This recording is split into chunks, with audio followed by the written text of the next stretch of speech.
Hello student, आज हम लोग पढ़ेंगे पाठ 3 शब्द विचार। तो बच्चों, नीचे कुछ वर्णों को एक साथ लिखा गया है। इन वर्ण समूहों को जब हम जोड़ देते हैं तो आपके मन में उभरने वाले चित्र इस प्रकार हैं। महल, कलम। देखिए महल कैसे लिखा हुआ है, म हलन धन अ, धन ह हलन धन अ, धन ल हलन धन अ, यानी महल। इसी तरह कलम भी लिखा हुआ है।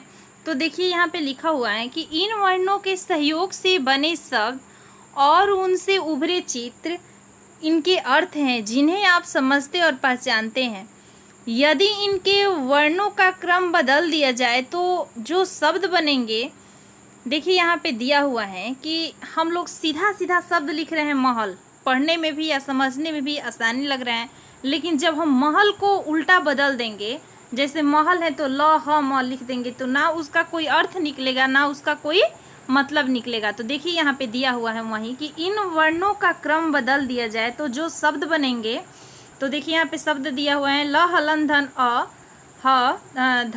हलन धन अ, धन म हलन धन अ, लहम, हलम, मलक, लमक। देखिए इसे कोई शब्द या अर्थ इसे कोई नहीं निकलता है, पढ़ने में भी या इसका मतलब भी कुछ नहीं निकलता है। तो देखिए यहाँ पे दिया हुआ है कि इन वर्ण समूहों को संयोजन कर जो शब्द बने उनसे आपके मन में कई चित्र नहीं उभरता, कोई चित्र नहीं उभरता। जैसे अब लहम है तो लहम से आपके मन में क्या कोई बात आ रहा है कि लहम ये वस्तु है या इस प्रकार का होता है, कुछ नहीं आ रहा है। अब जैसे आपसे कहा जाएगा कि महल, तो आपके अंदर दिमाग में उस महल टाइप का चित्र उभरेगा कि हाँ महल इसको कहते हैं जिसमें राजा रहते हैं।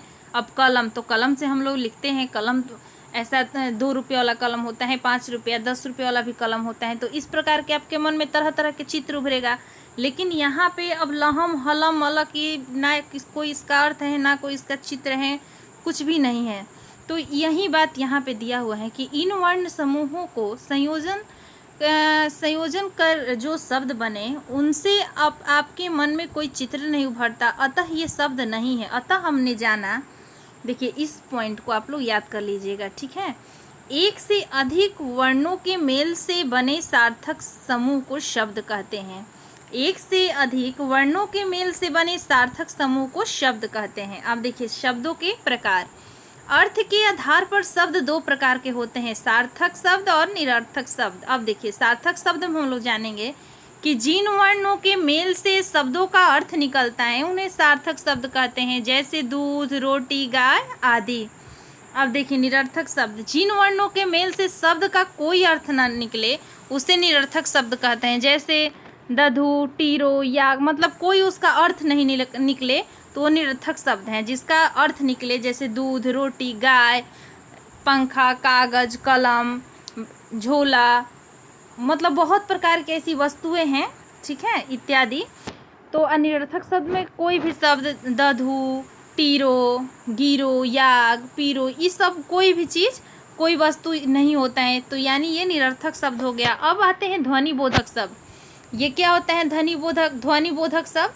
तो व्याकरण में सजीव और निर्जीव वस्तुओं से निकलने वाली आवाज़ें ही ध्वनि बोधक शब्द हैं। ध्वनि बोधक शब्द देखिए यहाँ पे दिया हुआ है, पशु पक्षियों की बोलियाँ और निर्जीव पदार्थों की ध्वनियाँ। अब देखिए यहाँ पे पशु पक्षी की बोलियाँ दिया हुए हैं। बिल्ली कैसे करती हैं, बिल्ली की आवाज़ कैसी है, यानी वो कैसे बोलती हैं, म्याऊं म्याऊं। गाय रंभाती हैं, रंभाना। कुत्ता भौं भौं। अब देखिए निर्जीव पदार्थों की ध्वनियाँ। अब घड़ी है, घड़ी में कोई सांस नहीं है, घड़ी सांस नहीं लेती हैं तो निर्जीव पदार्थ हैं। लेकिन घड़ी कैसे करती हैं, टिक टिक टिक टिक चलती है ना, अपनी सुइयाँ आगे पीछे बढ़ाती हैं तो टिक टिक टिक, जैसे ही समय का रफ्तार बढ़ता है वैसे ही घड़ी टिक टिक टिक टिक चलती हैं। बादल हैं, बादल गड़ गड़ गड़ गड़ चमकता है ना, बरसता है। जब बारिश घनघोर बादल लगता है आसमान में तो वो गड़गड़ गड़गड़ आवाज़ करता है। सीके खनखनाता है, खन खन खन खन की आवाज़ करता है। अब देखिए अब हम लोग आते हैं इस 2 पॉइंट, यह भी जाने आप लोग को समझने के लिए यहाँ पे दिया हुआ है कि किसी भाषा में प्रयोग हो रहे तथा हो सकने वाले शब्दों के समूह को उस भाषा का शब्द भंडार कहते हैं। कई बार सार्थक शब्द के साथ निरर्थक शब्द का भी प्रयोग होता है, जैसे चाय वाय, पानी वानी, खेलने वेलने, शादी वादी आदि। यहाँ वाय वाणी बेलने वादी का कोई अर्थ नहीं है, ये निरर्थक शब्द हैं।